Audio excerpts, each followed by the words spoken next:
Hello friends, तो आज इस वीडियो में हम बात करेंगे मूवी मुठ्ठले के बारे में, सॉरी मोहब्बतें। तो कहानी शुरू होती है धर्मपुर नाम के रेलवे स्टेशन से, जहां पर ये तीनों आधी रात को उतरते हैं, वो भी अपनी अपनी चार्टर्ड ट्रेन से। और क्योंकि धर्मपुर रेलवे स्टेशन पर कोई भी वेटिंग रूम वगैरह की सुविधाएं नहीं थी, तो ये तीनों समझदार लड़के बाहर जाकर कोई भी ऑटो, टैक्सी या बैलगाड़ी देखने की जगह सारी रात प्लेटफॉर्म के बाकड़े पर बैठे रहते हैं। खैर, सुबह एक ओपन जीप में बैठकर ये लोग पहुंचते हैं गुरुकुल के बजरंग दल ट्रेनिंग सेंटर। अब यहाँ पर असेंबली हॉल में सारे बच्चे नहा धोकर जमा होते हैं, अपनी अपनी नई नई इस्त्री करी हुई यूनिफॉर्म पहनकर। एंड फिर यहाँ पर एंट्री होती है बजरंग दल के हेड मिस्टर नारायण शंकर की, और फिर शुरू होती है उनकी फेमस स्पीच। परंपरा, प्रतिष्ठा, अनुशासन। अपनी स्पीच में लंबे मोदी जी बोलते हैं कि मित्रों, संघ में रहते हुए हर वक्त इन 3 नियमों का पालन करना रहेगा। आप लोग कभी भी संघ के गेट के बाहर नहीं जा सकते हैं, एंड आप भविष्य में कोई भी पार्टी ज्वाइन नहीं कर पाएंगे अगर आप कभी भी संघ से निकाले गए तो भाई और बहनों, मैं आपसे पूछना चाहता हूँ, क्या आप गुरुकुल में रहना चाहते हैं कि नहीं रहना चाहते हैं? आप में से जो भी जाना चाहता है, हम उसे अभी अनुमति दे देते हैं कि वो जा सकता है। और वहां खड़े बच्चे सोचते हैं कि मेरी फीस तो गुरुकुल केयर फंड में जमा हो चुकी है, एंड चर्चा कर चुके हैं हमारे पैसे चट, और अभी भाषण दे रहे हैं सुबह के 8 बजे, और रिफंड की टाइमलाइन 12 बजे खत्म हो जाती है, एंड वो भी फिर बाद में लाइनों में ही लगना पड़ेगा। उससे बेटर है कि हम लोग हमारे यहीं कंटिन्यू करते हैं। अब अगले सीन में हम देखते हैं कि स्टाफ की बहुत कमी है संघ में, और क्योंकि चौकीदार ही चोर था इसलिए उन्होंने उनको भी निकाल दिया है, और अब हर काम नारायण शंकर खुद करते हैं। खैर, अगले दिन ये तीनों लड़के अपनी अपनी आइटमों से मिलते हैं अपने अपने टाइमलाइन के अकॉर्डिंग। जैसे अर्ली मॉर्निंग उदय चोपड़ा की मुलाकात होती है शिल्पा शेट्टी की छोटी बहन शमिता शेट्टी से। क्योंकि दीदी का करियर बॉलीवुड में अच्छा चल नहीं रहा था, तो छोटी बहन को मजबूरी में आकर चोरी करके अपना पेट पालना पड़ता था, एंड वो गुरुकुल के कैंपस में आके खाना चुराती थी। एंड एक दिन उदय चोपड़ा उनको ये करते हुए पकड़ लेता है, और यही इनकी पहली मुलाकात होती है। अब दिन में बारी आती है जुगल हंसराज की, और इनकी हीरोइन का नाम है किम शर्मा। ये बीच मार्केट में एक चूड़ी वाले के साथ बार्गेन कर रही होती है, और कह रही होती है कि मुझे 1.5 रुपए की चीज 2.5 रुपए में दे दो। तो ये इंग्लिश मीडियम लड़की को जुगल हंसराज आके समझाता है कि 1.5 रुपए 2.5 रुपए से कम होता है। 1.5 रुपया 2.5 रुपए से कम होता है। और इसी से पब्लिक समझ जाती है कि जुगल हंसराज का कितना बुरा कटने वाला है। ये उस टाइम की कंगना दीदी थी, और क्योंकि उस वक्त ट्विटर वगैरह अवेलेबल नहीं था, तो ये अपने आईक्यू का प्रदर्शन मार्केट में ही जाके करती थी। फाइनली रात होती है और बारी आती है जिमी शेरगिल की। ये रेलवे स्टेशन पर एक प्रोफेसर को लेने आया हुआ होता है, और देख रहा होता है कि स्टेशन की दूसरी तरफ एक घना जंगल है, और वहां पर वो देखता है लाल जोड़े में खड़ी है चुड़ैल को। तभी स्टेशन पे खान चाचा आते हैं, और वो उन्हें बताता है कि डरने की कोई जरूरत नहीं है, चुड़ैल वुड़ैल नहीं है, ये हमारे कर्नल साहब की बेटी है, इसका नाम किरण है, और ये अक्सर यहाँ आती रहती है। अब रात में ये तीनों इकट्ठे होते हैं और अपनी अपनी कहानी एक दूसरे को सुना रहे होते हैं। तभी उदय चोपड़ा बोलता है कि मैं तो कल से बाहर जाऊंगा और शमिता शेट्टी को खूब लाइन मारूंगा एंड पटाऊंगा एंड ऑल, एंड बोलता है कि जुगल तू भी साथ चल मेरे, तू भी अपनी वाली का IQ ठीक कर लेना। तभी जिम्मी शेरगिल उठता है और बोलता है कि ओ बेटे, तुम दोनों तो बड़े हैवी वाले ने पॉकेट्स हो, लेकिन मेरी बात सुनो, मेरी वाली तो देखो वैसे ही चुड़ैल है, लेकिन इसके अलावा भी देखो मुझे लंबे मोदी जी वाली स्पीच अभी भी याद है। परंपरा, प्रतिष्ठा, अनुशासन। इसी के बाद वो एक बैक स्टोरी सुनाता है कि हमसे भी बड़ा एक मुट्ठल था सालों पहले यहाँ पर, और एक दिन वो भी हमारी तरह ऐसे चिड़ीमारी करने बाहर निकला था, और फिर बाद में पकड़ा गया और अब उसको निकाल दिया गया, और अब उसको कोई अता पता नहीं है। सो नेपो किड्स, बी केयरफुल। अगले दिन सुबह एंट्री होती है KKR के मालिक शाहरुख खान की, वो भी उल्टा स्वेटर पहने हुए। शाहरुख खान कॉलेज के गेट के बाहर बेटा वायलिन बजा रहा होता है, लेकिन शाहरुख खान के म्यूजिकल इंस्ट्रूमेंट की खासियत ये होती है कि 2-5 किलोमीटर दूर से भी सुनाई दे जाते हैं, और सिर्फ एक ही इंसान को सुनाई देते हैं जिसको वो सुनाना चाहता हूँ। तो ऐसा ही डेडिकेटेड म्यूजिक सुनकर अमिताभ वहां आते हैं और उसको पूछते हैं कि ये क्या हो रहा है, अरे ये क्या हो रहा है। तो फिर शाहरुख बताता है कि मैं यहाँ पे इंटरव्यू के लिए आया हूँ। तो अमिताभ बोलते हैं कि बकचोदी बंद करो, सीधा चल इंटरव्यू के लिए, और वहां से उसको इंटरव्यू के लिए लेके जाते हैं। इंटरव्यू में अमिताभ बताते हैं कि हमारे यहाँ तो म्यूजिक पढ़ाया नहीं जाता है, तो फिर हम तुम्हें क्यों हायर करें। तो शाहरुख खान बोलता है कि भाई ऐसे बड़े बड़े कॉलेजेस में ऐसे छोटे मोटे सब्जेक्ट आजकल पढ़ाए जाते हैं, और एटलीस्ट आप मुझे ट्राई करने दो, क्या पता कुछ स्टूडेंट्स इंटरेस्टेड हो। तो अमिताभ बोलता है कि अगर कोई भी इंटरेस्टेड ना हुआ तो शाहरुख खान बोलता है कि सर नो प्रॉब्लम सर, मुझे तो ये छोटा सा बैग है, मैं इसको बंद करूंगा और चलता रहूंगा।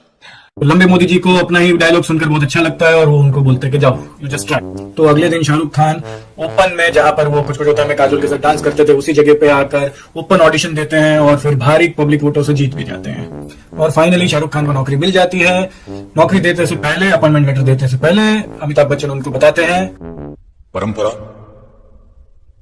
प्रतिष्ठा, अनुशासन, और तो अब अगले दिन सुबह से शाहरुख खान की क्लासेस शुरू हो जाती है। इनके पास लेने के एक ही बैच है, क्योंकि यही लड़के बाद में भी रिपीट होते रहते हैं पूरी पिक्चर। तो इस क्लास में वो बोलता है कि अबे वो ठरकी हो, क्या है, तुमने कभी जिंदा लड़की भी देखी है या सिर्फ फोन पर ही जिंदा हो? तो बोलता है, लड़के भी बोलते हैं नहीं नहीं सर ऐसी तो कोई बात नहीं है। तो फिर एक काम करो सारे लोग, शाहरुख खान बोलता है कि अपनी अपनी ड्रीम गर्ल्स को उस गेट के बाहर, कॉलेज के गेट के बाहर इमेजिन करो। तो सारे लड़के कॉलेज के गेट के बाहर देखने लग जाते हैं और अपनी अपनी इंटरेक्ट का मुजाहरा करते हैं। लेकिन हमारे इन ग्रुप में से हमारे 3 सबसे बड़े मुट्ठल अभी भी गेट के बाहर ही देख रहे हैं और फिर इनको शाहरुख खान बोलते हैं कि जाओ एक काम करो, अपनी ठड़क को कंट्रोल बिल्कुल मत करो, जाओ और जाके गेट तोड़ दो। तो ये तीनों मुट्ठल उठते हैं ठरकी और ये सारे जाके बाहर जाके गेट तोड़ देते हैं। और इनके जश्न में पूरा, और इनके इस पता नहीं इस पे इनको कौन सा बहादुरी मिल जाता है, लेकिन पूरी क्लास झूमने लगती है इस पे। एंड गाना शुरू। अब गेट तोड़ने के बाद लड़के लोग डिसाइड करते हैं कि अब तो हमें चाहिए ही चाहिए। तो ये लोग निकल पड़ते हैं अपनी अपनी बंदियों को पटाने के लिए। सबसे पहले जाता है उदय चोपड़ा, ये सीधा शमिता शेट्टी के हॉस्टल में घुस जाता है और वहां जाके उसको बताता है कि अगर तुम इस संडे को मेरे साथ डेट पे नहीं आई तो मैं अभी तुम्हारी वार्डन को बता दूंगा कि तुम हमारे वहां आके खाना चुराती हो और हमारा है संघ, आई मीन हम लोग तो बजरंग दल से हैं, तो तुम बॉयज हॉस्टल में या कहें कि बॉयज कॉलेज में क्या करने आती हो ये मैं सब बता दूंगा। तो शमिता शेट्टी मान जाती है, लेकिन जब वो आती है डेट पे, वो आते ही उसको थप्पड़ मार देती है और बताती है कि देख भाई मैं बहुत अमीर हूँ और तू तो कुछ भी नहीं है, तेरी हिम्मत कैसे हुई, तेरी औकात क्या है, ये वो। तो फिर उदय चोपड़ा पलट के जवाब देता है, सुन बे मेरा बाप इस फिल्म का प्रोड्यूसर है और अगर तुझे भी इस फिल्म में काम करना है तो सलीके से रह, पड़ जा, और अगर सलीके से रहेगी तो अगली फिल्म में जो शरारा शरारा आइटम नंबर है वो भी तुझे मिल जाएगा। तो शमिता शेट्टी समझ जाती है और फिर उसको अपने पछतावा होने लगता है और अल्टीमेटली शरारा शरारा गाने के लिए वो मान जाती है।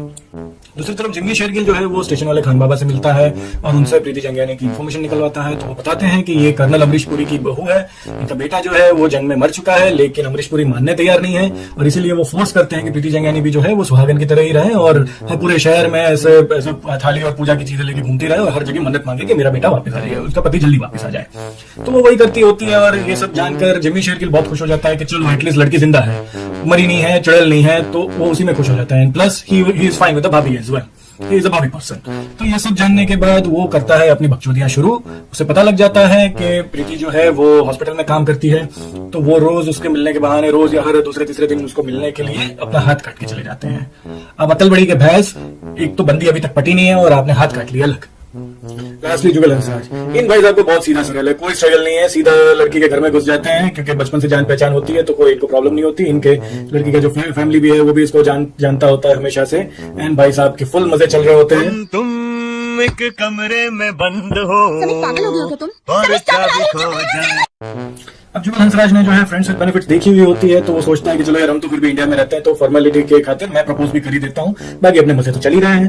तो वो एक दिन रोज डे दिन वाले सोचता है कि मैं आज प्रपोज कर ही देता हूँ, लाल गुलाब देखे। तो तभी किम शर्मा जो है वो अपने बॉयफ्रेंड को लेकर आती है और इंट्रोड्यूस कराती है जुगल हंसराज से कि भाई मीट है समीर, ये मेरा बेस्ट फ्रेंड है, ये मेरे बेडरूम में ही रहता है और ये मेरे बेडरूम में आ सकता है। समीर मीट माई बॉयफ्रेंड, मैं इसके बेडरूम में रहती हूँ जब तू नहीं होता।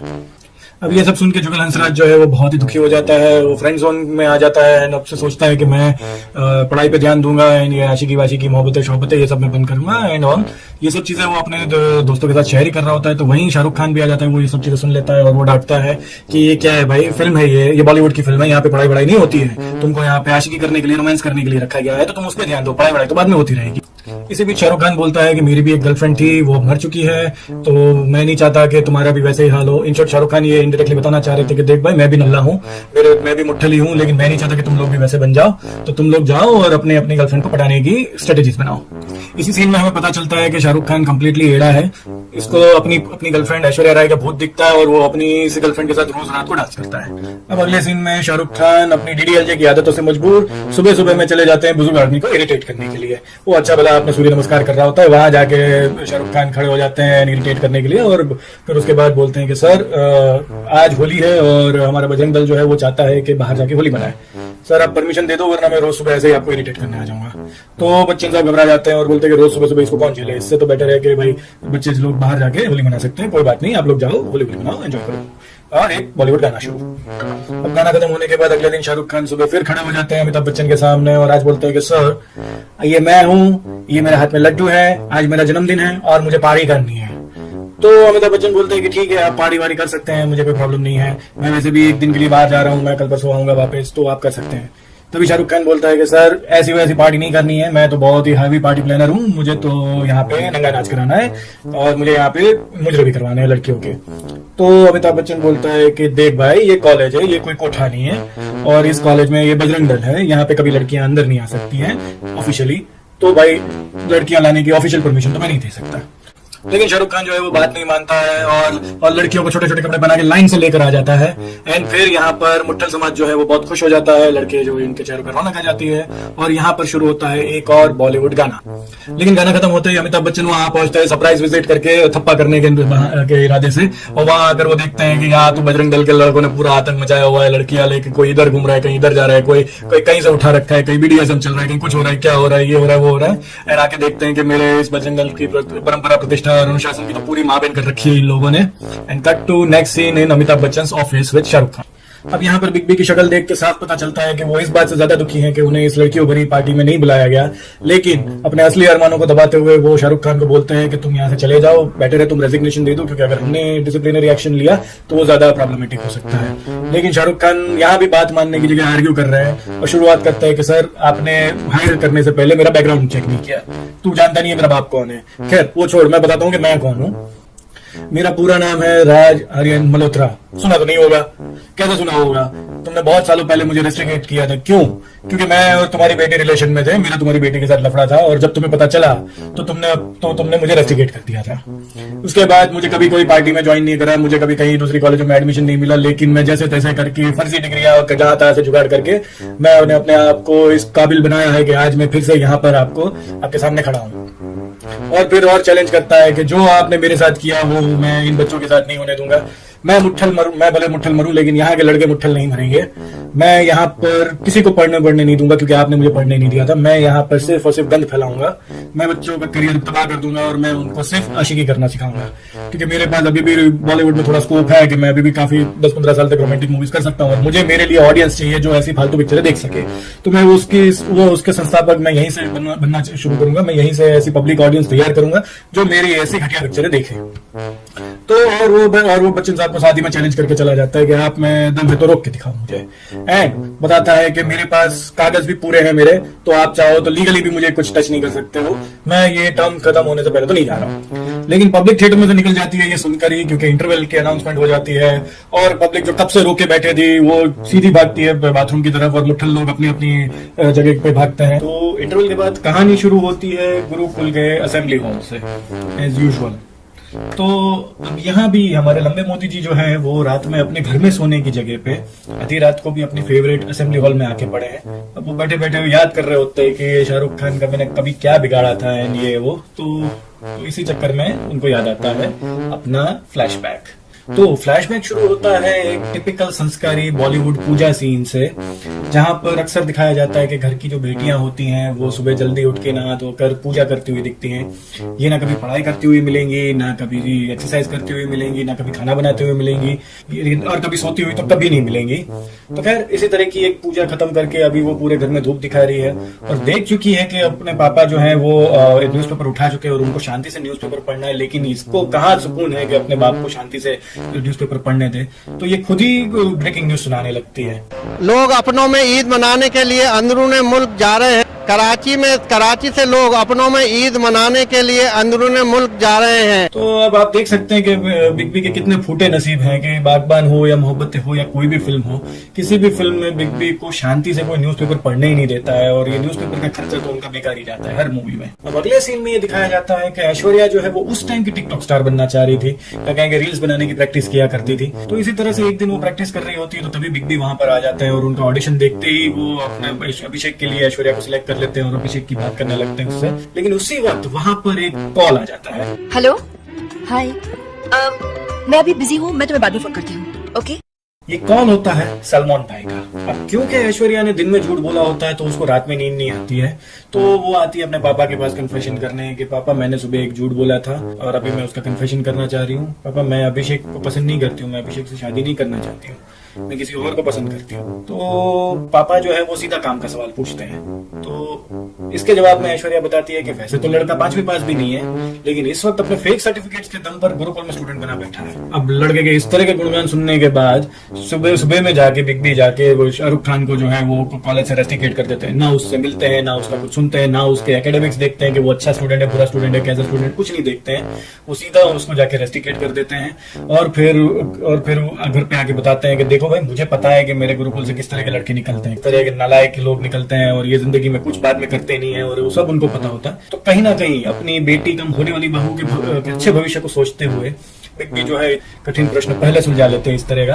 एंड फिर बताते भी हैं कि देखो भाई, मैंने तो उसकी फीस भी वापस नहीं करी है, डिपॉजिट वगैरह भी मैं खा गया हूँ, और ये उसके सारे फीस के पैसे भी जो है वो गुरुकुल केयर फंड में जमा हो चुके हैं, तो अगर वो फीस मांगने आए तो भी मेरे पास मत आना। तो ये सब सुन के ऐश्वर्या को लगता है बहुत ज्यादा बुरा, और क्योंकि वो एक आदर्श बेटी है और एक बॉलीवुड की हीरोइन है, तो वो लॉजिक तो यूज करेगी नहीं यहाँ पर कि चलो भाई मैं अपने बॉयफ्रेंड के साथ भाग जाऊं और शादी करके अपने पापा जी को सरप्राइज दूं। ऐसा तो वो कुछ करेगी नहीं कि पापा जी ये लो थप्पा, ये रहा आपका दामाद, तो ऐसा तो वो कुछ करेगी नहीं। तो वो चली जाती है निब्बा निब्बी वाली हरकतें करने, वो चली जाती है मस्त नहा धो के तैयार होकर छत एंड निकल पड़ती है वहां से हाई जंप करने, और हो जाता है उसी में उसका राम नाम सत्य। तो यहाँ पर फ्लैशबैक खत्म होता है और अब अगले दिन सुबह जो है बिग बी जाते हैं SRK का चैलेंज एक्सेप्ट करने, और उसको बोलते हैं कि पिछले 25 सालों से इस गुरुकुल में रहकर मैंने भक्त बनाए हैं, इनको अच्छे दिनों की उम्मीद दिलाई है, इनका ब्रेन वॉश किया है, और इन्हीं सब चीजों की बदौलत आज मैं जहां देखता हूँ मुझे सिर्फ अंधभक्त ही दिखाई देते हैं।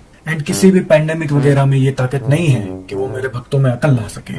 मैंने बड़ी मेहनत से इस आपदा को अवसर में बदला है, एंड मुझे पूरा यकीन है कि तुम्हारी बातों को भक्त नहीं मानेंगे। तो तुम्हें जो करना है तुम कर सकते हो, तुम्हारा चैलेंज एक्सेप्टेड है, शर्त मंजूर है। तो ये सब बोल के तो बिग बी तो चले जाते हैं। अब ये सब जाने के बाद शाहरुख तो थोड़ा खुश हो जाता है कि चलो भाई, इस पैंडेमिक के टाइम में भी उसकी नौकरी तो कहीं नहीं गई, उसकी सैलरी भी कट नहीं हुई, उसके कुछ नहीं हुआ। एंड बाकी रही बात गंद फैलाने की, तो अब तो वो फैला ही लेगा, एंड सब कुछ वैसे का वैसा ही चलेगा जिस प्लान के साथ वो आया था कि भाई हाँ कभी ना कभी तो ससुरा मरेगा, और ससुरा के मरने के बाद उसका इकलौता दामाद तो मैं ही हूँ, उसका जो भी है कोई दूसरा रिश्तेदार वगैरह तो है नहीं, तो अल्टीमेटली तो ये प्रॉपर्टी मेरे नाम हो ही जाएगी, आज नहीं तो कल, तो बस यहाँ पर बने रहो। तो वो अपने प्लान में कामयाब हो जाता है और ये सीन यहीं पे खत्म हो जाता है। अब मिशन मुट्ठल के तहत इन लड़कों को लड़कियां दिलाने की तैयारियां शुरू होती है। तो सबसे पहले शाहरुख खान जो है वो जिम्मी शेरगिल को सेट करता है अमरीश पुरी के घर में। वहां पर एक पियानो टीचर की जरूरत होती है, तो सबसे पहले शाहरुख खान जो है जिम्मी शेरगिल के हाथ वाथ ठीक करवा के उसको कर्नल के घर भेज देता है ऑडिशन देने के लिए। वो ऑडिशन पास भी कर लेता है और कर्नल भी बोलता है कि ठीक है तुम कल से इस घर में आ सकते। तो इतना बोल के सिलेक्शन करके अमरीश पुरी तो चले जाते हैं वहां से, लेकिन ऑब्वियसली ऑडिशन पास करने के लिए आपको 3 में से मिनिमम 2 हाँ चाहिए होती है। तो अब आती है बारी भाभी राउंड की। तो ये दोनों भाभियां आती हैं अगेन जिम्मी का इंट्रोडक्शन लेने के लिए। तो अपने इंट्रोडक्शन में जिम्मी बताता है कि मैंने कभी शराब नहीं पी, सिगरेट नहीं पी, किसी लड़की को हाथ तक नहीं लगाया। मेरे सारे दोस्त जाते हैं वहां बार में, लड़कियों का डांस देखते हैं, शराब पीते हैं, मेरा भी दिल करता है, लेकिन मैं आज तक नहीं गया। तो ये इंट्रोडक्शन सुनते ही बड़ी भाभी हो जाती है बिल्कुल ही इमोशनल एंड कंप्लीटली इम्प्रेस, और यहाँ ही से बड़ी भाभी की हाँ हो जाती है कि यस अब तो तू ही आएगा इस घर में रोज ही। तो खैर ये 3 में से 2 हाँ हो जाती है, ऑडिशन हो जाता है पास, और तीसरी वाली का तो ओपिनियन वैसे भी पूरी फिल्म में मैटर नहीं करता है, तो उससे तो कुछ पूछता ही नहीं है। लेकिन बातों बातों में ही बड़ी भाभी जो है वो बताती है कि ये हमारे घर की छोटी बहू है, स्मॉल वंडर, और ये एक बहुत ही कटीली नचनिया है। तो अगर आप इसको थोड़ा बहुत गाना वाना भी सिखा दो तो क्या है कि कल को ये किसी रियलिटी शो में जाए तो अच्छे से कुछ हमारा नाम तो रोशन कर सकते। तो वो पूछती है कि क्या आप इसको सिखा सकते हैं गाना वाना कुछ। तो जिमी बोलता है कि ठीक है, ऐसा इमीडिएटली नहीं सोचा है मगर सोचेंगे। तो अब यहाँ से जिम्मी को कहीं ना कहीं हिंट मिल जाता है कि अच्छा लड़की जो है वो नचनिया भी है, लड़की जो है वो विधवा भी है, और बड़ी भाभी का भी चांस है इधर। तो कहीं कैसे भी हो ये जॉब तो छोड़ने की नहीं है, और हो ना हो वैसे भी मैं घर में तो घुस ही गया हूँ, तो आज नहीं तो कल कभी ना कभी किसी एक के बेडरूम में तो मैं चला ही जाऊंगा। अब मिशन मुट्ठल के तहत ही दूसरी बारी आती है हमारे प्रोड्यूसर के लड़के की। ये अपने बाप से बोल के गर्ल्स हॉस्टल में अपनी एंट्री का जुगाड़ करवा लेता है कैसे भी करके। अब यहाँ पर गर्ल्स हॉस्टल में एक गर्ल्स का कंपटीशन होने वाला है, गर्ल्स का डांस कंपटीशन होने वाला है, और वहां पर जो गर्ल्स हॉस्टल की जो वार्डन है वो उदय चोपड़ा को हायर करती है और बोलती है कि तुम और शमिता शेट्टी मिलकर कोई एक डांस नंबर तैयार करो जिससे इनका जो हॉस्टल है वो कोई एक सडियल सा कंपटीशन जीत जाए। तो ये बोल के अगेन वार्डन भी चली जाती है। अब यहाँ पे अगेन डांस के नाम पे चांस मारी जा रही है, वही बकचोदियां करी जा रही है, दिस एंड दैट, एंड ये सीन भी खत्म हो जाता है। अब बात करें हमारे तीसरे मुट्ठल की, तो इसका तो वैसे ही अय्याशियां चल रही हैं लड़की के साथ पहले से ही। तो अभी एक्स्ट्रा अय्याशी करने के लिए आ जाता है एक रेव पार्टी में। यहाँ पर कीम भी आ जाती है क्योंकि ये पार्टी जो है वो उसके बॉयफ्रेंड ने ही थ्रो करी हुई है। तो ये कीम और जुगल बात कर रहे होते हैं, तभी उसका बॉयफ्रेंड वहां पर आता है और उसको लेके जाता है और उठाकर उसको फेंक देता है पूल में। अब पूरे शहर में छोटे कपड़े कपड़े पहन के आधी नंगी घूमने वाली लड़की जो है पूल में गिरते ही उसको शर्म आने लगती है और वो रोने लगती है। तो बॉयफ्रेंड भी समझ जाता है कि नहीं यार मेरे से गलती हो गई और वो माफी भी मांगता है पर किनारे पे बैठा बैठा, और वो हाथ देता है कि चलो मेरा हाथ पकड़ो और बाहर आ जाओ। तो इतने में ही हमारा बकचोद बेस्ट फ्रेंड आता है, वो सीधा पूल में उतर जाता है और पूल के बीच में ही अपना कोट उसको पहना देता है गीला। अब यानी यहाँ तो यूं कहें कि अकल पड़ी के भैंस कि पहले तो ये कर सकते थे कि लड़की को थोड़ा किनारे पे ले आओ और फिर उसको अपना कोट पहनाओ जिससे कोट भी गीला ना हो और लड़की भी थोड़ी सूख जाए। लेकिन अब बॉलीवुड और बकचोदी ना हो और बॉलीवुड और लॉजिक का तो कोई सेंस नहीं बनता ना। तो खैर अभी वो उसको गीला कोट पहना के किनारे पे ले आता है और वहां पर उसका बॉयफ्रेंड भी आता है उससे बात करने के लिए, उससे माफी मांगने के लिए। तो तभी ये हमारा प्रोटेक्टर का चोदा उसको रोक देता है कि नहीं अभी तू बात मत कर और वो लड़की को लेके वहां से चला जाता है। और ऐसे ही बकचोद बेस्ट फ्रेंड्स की वजह से गाइज एंड गर्ल्स आप लोगों का ब्रेकअप होता है। तो breakup guys make notes here कि अगर आपका ब्रेकअप हुआ है कभी तो ऐसे बकचोद बेस्ट फ्रेंड्स की वजह से ही हुआ, और अगर आपका अभी भी पैचअप नहीं हुआ है आपकी बंदी के साथ, उस लड़की का ऐसा ही बकचोद बेस्ट फ्रेंड ही जवाबता है। अब बारी आती है हमारे जहीर भाई की एके जिम्मी शेरगिल की। आज इनका भाई का मुजरा देखने का मन है तो ये भाई करते हैं कि ये सबसे पहले तो गिफ्ट कर देते हैं घुंघरू एंड बिना कंसेंट के लड़की के बेडरूम में घुस जाते हैं। तो ऑब्वियसली लड़की बहुत घबरा जाती है क्योंकि अमरीश पुरी ने भाभी ने सब घर में ही है, तो वो घबरा जाती है एंड बोलती है कि तुम जाओ जाओ जाओ और ये सब। तो हमारे जहीर भाई बोलते हैं कि मैं जाता हूँ लेकिन मेरी एक शर्त है, मैं एक बार तुम्हें ये घुंघरू पहनकर नाचते हुए देखना चाहता हूँ। तो मोहब्बतें हो या मुन्ना भाई हो या साहिब बीवी गैंगस्टर हो, लड़कियों को नचाने की या लड़कियों के मुजरे देखने की आदत जिम्मी भाई की जाती ही नहीं है। ये तो डिमांड तो रख देते हैं लेकिन लड़की जो है वो मना करती है कि नहीं मैं नहीं नाच सकती, मैं नहीं नाचूंगी, मैं नहीं नाचूंगी। तो हमारे जहीर भाई जो है वो एक और घटिया बॉलीवुड डायलॉग रखते हैं यहाँ पर। ए, तुम ना भी नहीं कर सकते। दोस्ती का पहला उसूल है कोई दोस्त कुछ भी मांग ले उसे इनकार नहीं किया जाता। तो भाइयों और उनकी बहनों, दोस्ती के इस तरह के असूल होते हैं, इस तरह के रूल होते हैं, ये मुझे अब पता चल रहा है। इस हिसाब से अभी मुझे आत्मज्ञान होता है कि मेरी जितनी भी बंदियां हैं इनको दोस्ती का सही मतलब ही नहीं पता। तो कल को मैं अगर अपनी किसी बंदी को फोटो भी मांगू या उससे न्यूड्स मांगू या उससे वैसे ही मुजरे की डिमांड कर दूं तो वो मुझे मना नहीं कर सकते। तो गाइस आप अपनी बंदी से या आप अपने दोस्तों से कितना भी उधार मांग सकते हैं और वो आपको मना नहीं कर सकते, और अगर वो मना करें तो आप उन्हें आगे ये डायलॉग बोलें। अब अगर तुम अपने दोस्त को खुश देखना चाहते हो तो वो घुंघरू पहनकर ऊपर छत पर आ जाओगी। As simple as that. As simple as that. By the way, ये फिल्म कितनी विजनरी थी। यानी आज से 20-25 साल पहले भी ये जो बेस्ट फ्रेंड वाला जो कंसेप्ट है ये आगे जाके इतना पॉपुलर होने वाला है कि हम इसको यहीं पे इंट्रोड्यूस कर देते हैं। एंड मुझे अभी तक ये समझ में नहीं आ रहा है कि मेरी बंदियों को क्या प्रॉब्लम है इस बेस्ट फ्रेंड वाले कंसेप्ट से। मैंने कहा हिपोक्रेसी की भी सीमा होती। हाँ, तो अब डायरेक्टर को याद आता है कि हमने फिल्म में 3 लड़कियां कास्ट करी हुई है, तो ऑब्वियसली इनके कपड़े उतारो और इनको नचाओ क्योंकि ये बॉलीवुड मूवी है। और यहीं पे शुरू हो जाता है एक नंगा नाच। देख ले आंखों में आंखें डाल सीख ले। और इन सबको नाचता देख हमारी चुड़ैल की आत्मा भी फड़फड़ाने लगती है। ये भी शाहरुख के पास आके बोलती है कि खुद भी नाचूंगी तुझको भी नचाऊंगी। तो यहाँ पर एक और बॉलीवुड गाना शुरू हो जाता है। अब अगले दिन जो है बिग बी जो है वो भूतनाथ के अपने कैरेक्टर की रिहर्सल कर रहे होते हैं, तो तभी वो देखते हैं कि हॉस्टल में कोई एक लड़का लेट आ रहा है।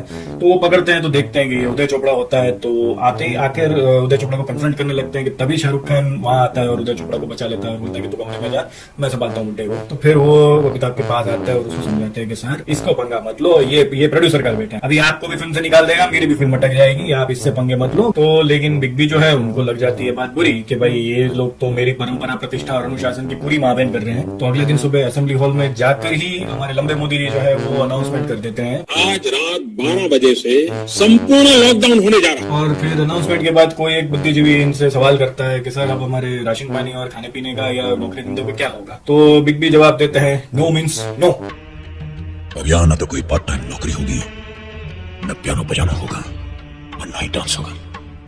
यही सब सुन के सारे स्टूडेंट्स दुखी भी हो जाते हैं और सभी स्टूडेंट्स जो है अपने अपने घरों की तरफ, अपने अपने रूम की तरफ या क्लासरूम्स की तरफ वापस चले जाते हैं। लेकिन शाहरुख को ये संपूर्ण लॉकडाउन का फैसला मंजूर नहीं होता है। तो अगले दिन वो अपनी क्लास में जाकर बच्चों को बोलता है कि आज मैं कोई लेक्चर नहीं लूंगा, आज वैलेंटाइंस डे है तो आज मैं तुमको एक लव स्टोरी सुनाऊंगा। तो वो अपने फ्लैशबैक की कहानी सुनाता है कि भाई एक बहुत सालों पहले गुरुकुल में एक लड़का था जो आप लोगों की तरह एक दिन क्लास बंद करके और लेक्चर छोड़ के एक लड़की के पीछे चला गया था वैलेंटाइंस डे के दिन उसको प्रपोज करने के लिए। अब कॉन्वेंट स्कूलों की तरह ही गुरुकुल के भी फीस के अलावा भी बहुत से 50 खर्चे होते हैं जो वो स्टूडेंट से ही वसूल करते हैं। तो गुरुकुल के लड़के भी कोई क्लासरूम में या कॉलेज में कोई नोटबुक वगैरह लेके तो जाते नहीं। तो लड़की को प्रपोज करने के लिए उस दिन वो एक पत्ते पे आई लव यू लिख के एक बच्चे के हाथ लड़की को भिजवा देता है।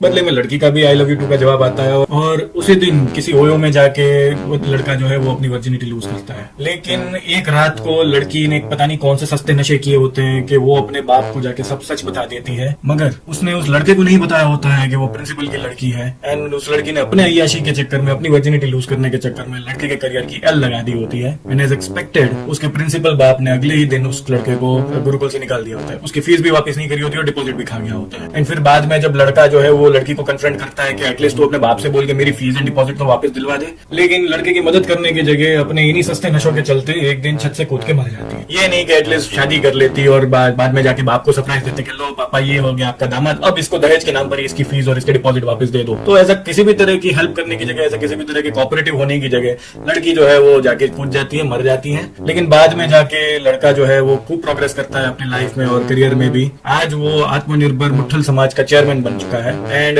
सभी मुट्ठलों के बिना टिंडर के भी मैच करा देता है एंड सबको दिलवाता है। तो ये सुनते ही बाकी सारे लड़के एक्साइटेड हो जाते हैं और पूछने लगते हैं कि सर अभी वो महान इंसान किधर है, हमें भी मिलवाओ। तो शाहरुख बताता है कि वो महान इंसान इस वक्त भी आप लोगों के बीच में ही है। और इतना बोलकर वो अपने टुनटुने का कवर केस खोल के चला जाता है जिसमें वही पत्ता पड़ा होता है। एंड ये देखते ही बच्चे समझ जाते हैं कि हमारे सर तो बड़े हैवी वाले मुट्ठल है। एंड फिर बाद में सभी मुट्ठल अब शाहरुख खान को देते हैं एक ग्रैंड रूडी सैल्यूट। हाँ, तो ये जानने के बाद कि हमारे सर बड़े हैवी वाले मुट्ठल हैं, सभी लड़के बहुत ही एक्साइटेड हो जाते हैं। एंड ये सभी माइग्रेंट मुट्ठल्स बिना सोनू सूद को ट्विटर पर इन्फॉर्म किए जिसको जो भी साधन मिलता है वो लेकर अपनी अपनी बंदियों को मिलने निकल चलते हैं। और इन्हीं में से एक हमारा मुट्ठल अपनी वर्जिनिटी लूज करने में कामयाब भी हो जाता है, obviously none other than producer का लड़का। अब बारी आती है हमारे जिम्मी भाई की। ये भाई लड़की के बेडरूम में भी घुस गया है, इसे मुजरा भी करवा लिया है, लेकिन अभी भी घपाघप बाकी है। तो एक दिन आते और बोलते लगे चलो आज मुझे सेक्स चाहिए, दोस्ती है तुमको देनी पड़ेगी। तो लड़की बड़े सलीके से बोलती है मुझ में अब तुम्हारी दोस्ती निभाने की शक्ति नहीं रही करण, मुझे माफ कर दो और हो सके तो मुझे भूल जाओ। तो अगेन जिम्मी अपनी वही दोस्तियों वाली बकचोदियां बोलने लगता है। तुम ना भी नहीं कर सकते। दोस्ती का पहला उसूल है कोई दोस्त कुछ भी मांग ले उसे इनकार नहीं किया जाता। तभी कर्नल साहब उधर आ जाते हैं और फिर वो आगे जिम्मी को पूछते हैं कि भाई क्या प्रॉब्लम है मुझे बताओ। तो तब जिम्मी आगे उनको बोलता है कि देखो कर्नल साहब, मैं यहाँ पर आया था ट्यूशन कराने के लिए आपके पोते को। अब आपने इतने महीनों से कोई फीस तो उसकी ट्यूशन फीस तो अभी तक मेरे को दी नहीं, तो मैं उसको कैसे भी करके वसूल कर रहा हूँ। आपकी छोटी बहू को नचा नचा के मैं अपने पैसे वसूल कर रहा हूँ। आप क्योंकि आपके जो फीस है वो बहुत ज्यादा बढ़ चुकी है, बकाया बहुत ज्यादा है, तो आज मैं आपकी बहू को बोल रहा हूँ कि चल भाई मुझे सेक्स भी दे दे, मैं तेरा इतना किराया भी माफ कर दूंगा। तो आपकी बहू मना कर रही है। तो सर आप इसको समझाओ, या तो फिर सर आप लोग पैसे निकालो या अपनी बहू को बोलो कि मुझे दे। तो ये सब बात सुनते ही पुरी साहब जो है वो जिम्मी को एक थप्पड़ मार देते हैं और उसे निकल जाने के लिए बोलते हैं। तभी घर की बड़ी बहू जो है वो उसे रोक लेती है और प्रीति को जाके पूछती है कि क्या आज तू इसकी ठरक मिटाएगी, क्या तू आज इसका फीस चुकाएगी? जल्दी बोल, तू चुकाएगी या मैं चुकाने जाऊं? जल्दी बोल, तो इसका और मेरा दोनों का मीटर चढ़ता जा रहा है, जल्दी बोल। तो ये सब बातें सुनते सुनते ही पुरी साहब को आ जाता है गुस्सा और वो चिल्ला देते हैं अपनी बड़ी बहू पर। तो जैसे ही वो चिल्ला देते हैं तो बड़ी बहू भी है वो सामने जवाब दे देती है और वो भी बोल देती है क्या प्रॉब्लम है, छोटी मजे कर रही है, मेरी मजे का क्या? सभी लोग तुम लोग अपने अपने लेवल पे मजे कर लेते हो, मेरे मजे का कोई सोचता ही नहीं है। तो अब जब मेरी बारी आ रही है तो आप लोग इसको निकाल दे रहे हो। इसने अभी तक सारे मजे ले लिए, इसने ना मेरे बारे में सोचा ना आपके बारे में सोचा। एंड मैं भी समझती हूँ कि आप इतने चिड़चिड़े और आप इतने गुस्से में हर वक्त क्यों रहते हैं। आप अभी हमारा हो जाने दीजिए, आप अभी हमें इसकी एस्कॉर्ट सर्विस ले लेने दीजिए, फिर हम आपके लिए भी कुछ बंदोबस्त करेंगे, लेकिन आप अभी शांति रखिए। तो ये सब सुन के पुरी साहब भी एम्बेरेस हो जाते हैं और अपने रूम में चले जाते हैं। छोटी वाली भी एम्बेरेस हो जाती है और अपने बेडरूम के लिए चली जाती है। अब बस वहाँ पर बड़ी भाभी और जिम्मी शेरगिल खड़े होते हैं। जिम्मी शेरगिल वही अपने क्यूट सी और रोंदू सी फेस बनाकर भाभी के सामने हाथ जोड़ के खड़ा हो जाता है कि मेरी पगार दे दो। And A few moments later.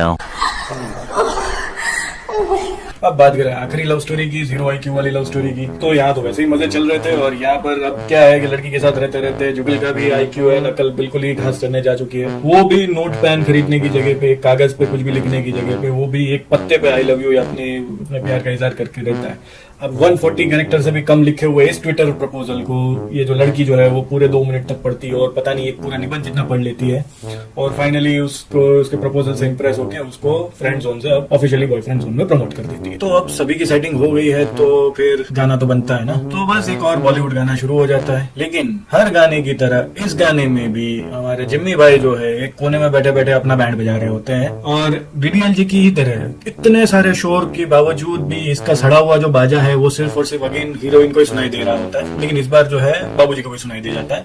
तो इस बार इसके बाबूजी इसके सड़े हुए बेसुरे गाने से तंग अपनी बहू को आजाद कर देते हैं और उसकी मांग में लगा सिंदूर हटाकर उसको बोलते हैं जा जा सिमरन जा, भाड़ में जा। और बड़ी बहू को बोलते हैं कि बहू आके तेल लगा दे। A few moments later.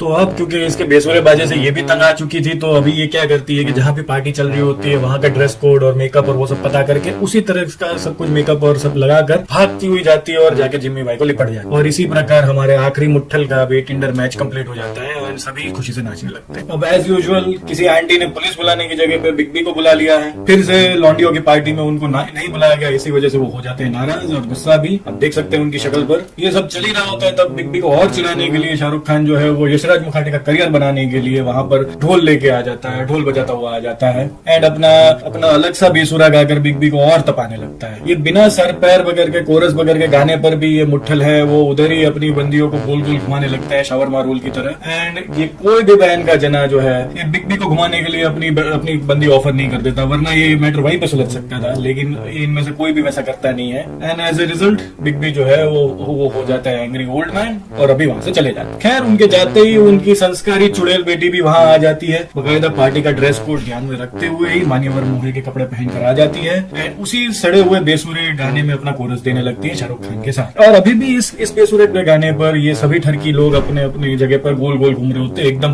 पुराने पंखे की तरह। तो फाइनली अब इस पिक्चर को खत्म करने के लिए बिग बी जो है वो तीनों लड़कों को अपने कैबिन में बुलाते हैं, अपने ऑफिस में बुलाते हैं और उनको बताते हैं कि आपने लॉकडाउन के नियमों का पालन नहीं किया है, ना आपने सोशल डिस्टेंसिंग मेंटेन करी है, ना आप अपने घर पे रुके हैं, ना ही आपने कोई दूसरी तरह के नियमों का पालन किया है। तो अब आप एनएसए और यूएपीए दोनों लगाकर आपको किया जाता है तड़ीपार। आपकी फीस आपको वापस नहीं करी जाएगी और डिपॉजिट जो है वो तो गुरुकुल कैश फंड में जमा हो चुका है। तो जाने से पहले लेकिन मैं आपको एक मौका देना चाह रहा हूँ कि अगर तो आप शाहरुख खान के अगेंस्ट रिटर्न कंप्लेन अगर लिखते हैं तो मैं आपके रेस्टिकेशन के को रिवोक करने के बारे में सोच सकता हूँ। तो हमारे मुट्ठल इस ऑफर पे जवाब देते हैं नहीं।